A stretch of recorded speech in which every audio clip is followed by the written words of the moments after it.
Do you remember the first story that was so spellbinding that it drove you to break the rules and stay up all night? To keep reading, keep listening, keep playing? So good you forgot your life and lived there? So good that the moment it ended, you asked yourself, what next? Welcome to the Flore. Our goal is to take you back, take you deeper, to explore and understand more, and relive that childlike wonder. Join us as we dive deep into humanity's greatest stories, no matter how they are told, through books, movies, television, even games. One of us does an in-depth research on our topic. One of us is familiar with the topic. And one of us knows nothing. So the right questions will always be asked and will be addressed for anyone coming into the topic, regardless of how much you know. Enjoy another world, another adventure, another spellbinding story. Join us on the Flore. We are going to be talking about news. If you haven't checked out our last month's news and you want to learn about all the DC animated movies coming out, go check that one out because I'm not going to be talking about those again. But I will be touching on two quick things in the DC universe real quick. Number one, Suicide Squad, Kill the Justice League is coming out here soon. If you have not seen the trailers for this, this looks terrifying because you're seeing superheroes from the villain's perspective, and the Flash as someone who could potentially kill you is terrifying. Go check out the trailer. It gave me chills. Other thing, Gotham Knights came out a little bit ago. A lot of people were complaining about it because it was 30 FPS, not 60 FPS. However, it has gotten some good reviews on gameplay and story, as it is set in Arkham. The premise is Batman is dead. And which one is this? This one is Gotham Knights. Okay. So the premise of this is Batman has died, and his proteges are taking up the mantle to protect Arkham. The Bat family. Gotham, excuse me. Yes. So you'll see some people you may know pretty well and some that you may not know as well, depending on how well you know the Bat family. Right. And that will be it for DC and my news for this segment. Okay. Moving into our fantasy news, with the explosion of all the tabletops and everything going on, I won't be diving into a lot of that until that dust settles. But D&D, so within the movie trailer, we see the druid wild shape into an owlbear. However, that is not something that existed in D&D itself, and so they have actually changed the rules to enable players to do that as druids. Wait, so what you're telling me is a D&D movie is giving some liberties and allowing the DM of the movie to a little bit of homebrew going on in the D&D movie. Okay. And they liked it so much they said, let's just make it part of the game. Now, I want to talk more about that. They changed this quite a bit. You get 3 different stat blocks now. One for land creatures, one for air creatures, one for sea creatures. What if you're all 3 at once? No, so it doesn't really matter what you turn into. If you turn into anything land, you get that stat block for land. So that means if you turn into a giant spider, you don't have spider climb, you don't have webs. That means if you turn into a sloth, you're the same power as if you turn into a bear or an owl bear. So this was actually quite a big nerfing of the druid class. Yeah, Wait, I think they did this right after they tried to charge everyone a bunch of money. Well, this is less of an issue because you can easily just homebrew around this. You can't homebrew around. I want to be mad about something. Legal licensing on the game. So big difference here, right? Yeah, I think from a balance perspective, it's a lot easier to balance that because you always know what that stat block is going to be. But I think from a creative player side, definitely a big nerf. Oh, and you can't use class abilities in wild shape. If you're not homebrewing. At this point, you're just saying we should homebrew. Or go to a new system. Leave it completely or homebrew it, but don't do it vanilla. We're not actually saying that. We're just, So in the Game of Thrones news, House of the Dragon Season 2 at the earliest we're going to see is going to be summer 2024. So just scheduling conflicts and different things like that have really pushed this back. So a little bit of a sad thing to hear there. No news on any of the other projects in development. That's about all we have in the Game of Thrones world. Lord of the Rings. So Paramount, who produced the Lord of the Rings trilogy movies and The Hobbit, has secured the rights to make more movies in the Lord of the Rings world. So this is not Amazon doing more stuff with their series. This is Paramount doing more stuff in the movies. So, and it is Paramount. They do it right. Well, and a lot of people are be like, "What are you even doing?" Right? Amazon has the rights to the Simulacrum, which is all of the past history stuff that they're doing. So they have secured rights to they're just doing their own thing at this point, right? There is nothing to build on Tolkien's work that it exists, right? They are just taking the name and the characters, and who knows what they're going to do. So you're saying it's kind of a money grab?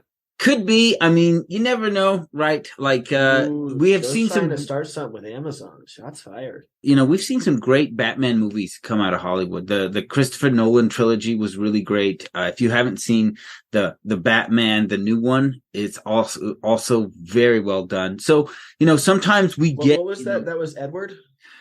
Yes. So that is Robert Pattinson, which and I feel the way I feel about Robert Pattinson as the Batman is also how I feel about, Heath Ledger as the Joker, right? Like when they announced it, a lot of people would be like, "You're kidding, that vampire guy, Edward." But then you see the movie and he did a great job. And to the point that like, you really don't see Robert Pattinson in the Batman. You see a very damaged Bruce Wayne who is still very young. Right. I very much enjoyed it. I remember that me and my buddy watched that. We turned out all the lights. It felt like we were in a cinema. The style, like the cinematography. Yeah. Like I said, you don't see Robert Pattinson on the screen. What you see is a very emotionally damaged, very young Bruce Wayne. That's who shows up. Who's trying and oftentimes failing, but still getting up. Yeah. Yeah. So in Brandon Sanderson news, Dark One Forgotten is his latest release. That is a collaboration with his longtime friend Dan Wells. And so this is not to be confused with the graphic novel that he released many years ago called Dark One. So this is a different series, and that they're just starting it. Though this is the first of several projects there.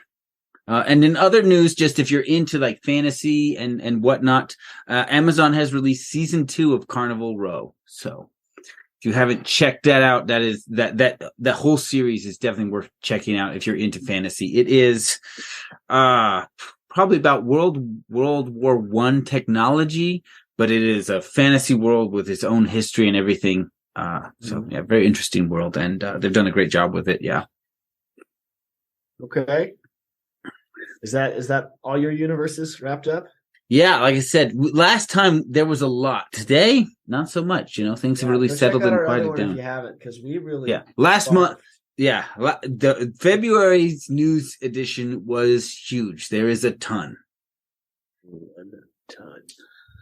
All right. So, in Alien news, Fade Alvarez's Alien Romulus, we have Galo Alvarez. I have butchered that name. Anyways, he has joined as the cinematographer. Like Alvarez? No. Olivares.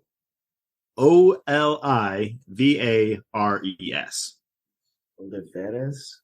Yeah. I don't know if that's right. I don't know the ethnicity or the background.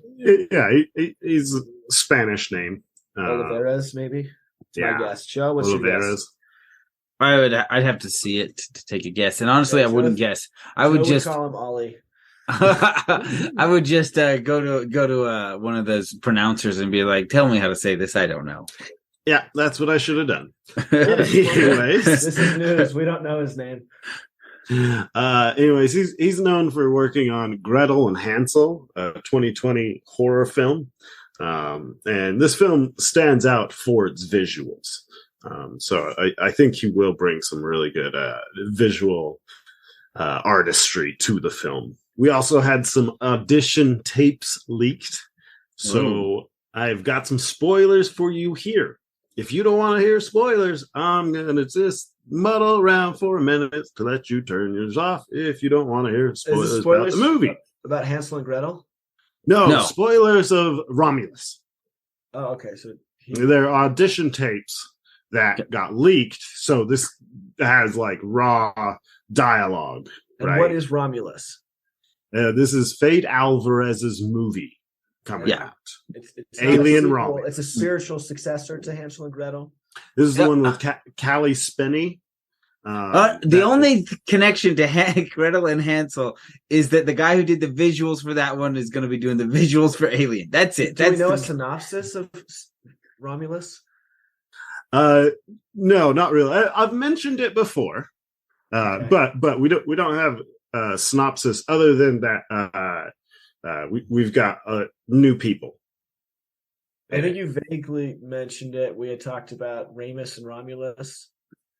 So brothers. I believe last time I brought it up was when we heard that Callie Spinney was going to be in it, and we were thinking that maybe she was going to be Ripley's daughter, Amanda. But now we know that that's not true. Got it. Okay, so you've had your time to turn your listenings off. Let's learn some audition tape stuff.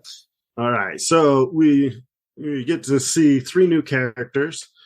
Rain, who Callie Spinney is going to be, Bjorn, and Andy. They find an abandoned Weyland-Yutani spaceship, and they want to use Andy, who was manufactured by Weyland-Yutani and can speak Mother, so he can access this ship. And so then we see a scene where Rain seems like she's really spooked, and Andy tries to tell her a joke, right? He's a robot, an android. Andy, android, right? And it's pretty clear that Bjorn hates Andy and has no respect for synthetics. And we also hear that Rain refers to Andy as her brother. So we have Bjorn, who really hates this robot, and Rain, who really loves this robot. It seems like she grew up with him. So yeah, what is it? I think in Raised by Wolves, we do have that one woman whose daughter is an android. So yeah, as well as the robot telling a joke. We see that in Raised by Wolves quite a bit. So I think there's a callback there as well. We also have a third shot or a third scene where Bjorn saves another character from a face hugger. Most likely, it's not exactly clear, right? They're just in a room kind of acting, shooting these lines. This is a total tangent, but something I have since learned. So Raised by Wolves, we know, is a callback to the founding of Rome, right? Yes. Romulus and Remus, who are raised by wolves and the founders of Rome. And we have the Mithraic. Well, the Mithraism, or the Mithraic, is actually an ancient Roman religion. Yes, it is. So, yeah, it was more of a Persian religion. And this one lost out to Christianity. And when Christianity had kind of won over Rome, they went and destroyed as many of these temples as they could. Oh, okay. All right. Anyway, back to your news. Sorry. Well, that sounds like news. That's lore, not news. News, just old news. So this third scene that we get, Bjorn saves another character from what we suspect is a face hugger, and then they're debating on whether or not the face hugger had time to implant the embryo or not. And Bjorn is all frustrated and tries to leave, and then Andy blocks his way out. So Bjorn shoots Andy. So that's the 3 leaked scenes that we got. I would tell you where you could go watch those, but they've been scrubbed. So, Eli got in there quick. Got to see them before they were scrubbed out. Yeah, so I'm sure if you look deep enough, you'll find them somewhere. But yeah, it's the internet. Nothing ever goes away. So on to Cyberpunk news. Black Chrome is set to release February 27th. So by the time you hear this, it should be out. Hard copies will be $40. Digital copies will be $20. If you're having a hard time getting a hold of your local hobby shop, getting a hold of one at your local hobby shop, you will be able to order hard copies from R. Telsorian. Now, granted, when they released last time, they sold out immediately, and it took months for people to get them restocked because they sold their entire print like day one. So either want it or don't. But if you are indifferent or have to think about it for half a second, they're probably already bought. If you need it now, I'd buy the digital. But most people prefer the hard copy, I think. Some of my favorite leaks this week on their website, they leak some of their content about weekly or so. Anyway, so they had some explosives that they leaked out. And so some of my favorite were, there's an outlet adapter. You trick somebody plugging it in and it explodes. There's explosives that are meant to hurt people and not the goods that they have stolen from you. Ooh. There are ones that detonate in contact with water. And there's also a fluid that you pour into a car tank, like the Chew-2 tank. And when the car starts, boom. Those were some of the fun explosives that they leaked this week. And that was for? Cyberpunk Red, Black Chrome is the new book coming out.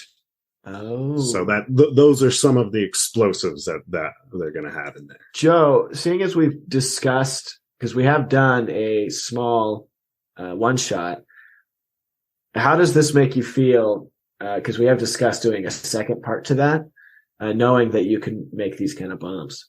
So, I mean, it sounds cool. Like, you don't understand. My resources are so limited on my dude. I have nothing. I'm not like you. You have all kinds of money. Be like, oh, that sounds fun. I'll go out and buy it. I'll be like, dude. To my character. Dude, I have no money, man. I can barely afford to reload this gun. Hey, I shared my pizza with you. All right. In Cyberpunk 2077, they're working on releasing a setting called Overdrive. This is for their high-end PC gamers who want to max out their hardware capabilities. So they're working on, just being able to crank everything up in the game. Interesting. If you have the ability to. Yeah. Last time I mentioned the Cobalt Press's Black Flag project. They have a short 12-page playtest rulebook for free to download on their website. This looks more like a reach out to the community being like, let us know what you think about this. And I looked at the mechanics and it didn't seem like they've really changed that much. It looks more like they've changed verbiage. But it seems fairly similar to what we saw with 5E. I just gave it a quick glance over. I didn't go in too deep, but we will see. So I don't think that's going to be true when they do a full release core book on this. But I think that's just where their starting point is right now. And it's very much a reaching out to their community being like, is this looking good to you? Seeing what their community thinks and working with their community. Cool. That is my news for today. All right. Well, we hope you enjoyed this and it keeps you in contact with the things you love and up to date and what to look forward for or to go we to. Don't hope they enjoyed this. We know they enjoyed it. If they're still listening, they 100% enjoyed it. All right. And we'll catch you next time on the floor. If you enjoyed this episode and want more on the topic, we record a special treasure room for our patrons after every episode. In the regular episode, we go deep.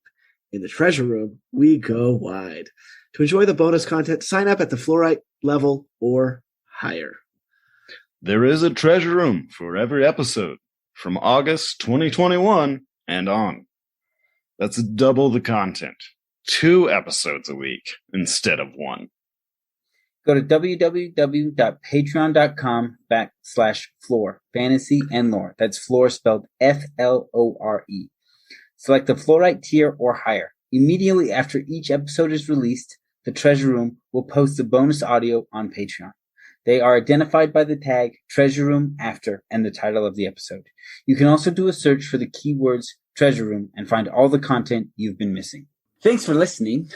Leave us a review. Tell us why you like listening to us. Is it our awesome deep dives? Is it our amazing back and forth? Is it our charming good looks? What would you like us to add or change? You can put that in the review as well. We read reviews. Yeah, and if you're going to be leaving us a review telling us what you like about it, maybe you even want to share the content with your friends. Like and share on social media. You can join us on Twitter and Facebook. We post memes. And we actually started a Discord, so come play with us. So a lot of the worlds we cover have a retcon. If you're not familiar with that term, it's reconstruction. Or sometimes we might use a bad source for some of our lore research. And if that happens, feel free to email us at florefantasyandlore@gmail.com. That is Flore spelled Flore, fantasyandlore@gmail.com. And if you're angry enough, we'll read it on the air. Yes, we will. Also, the treasure room is now available. We have locked a few secrets for everything we cover in there. And each week, we add more. And you can find the treasure room on patreon.com/Flore Fantasy and Lore. And how do you spell that, Aaron? That's lore with an F at the beginning. So it sounds like floor, but it's not the floor you're thinking because it's our floor. We hope you enjoyed your time on the floor. Think about your favorite part of the episode. Now, think about your nerdiest friend. Who is it? What is their name? They want to know about the floor. Stop holding out on them. Go and tell them about your favorite part. Because all of this is more fun together.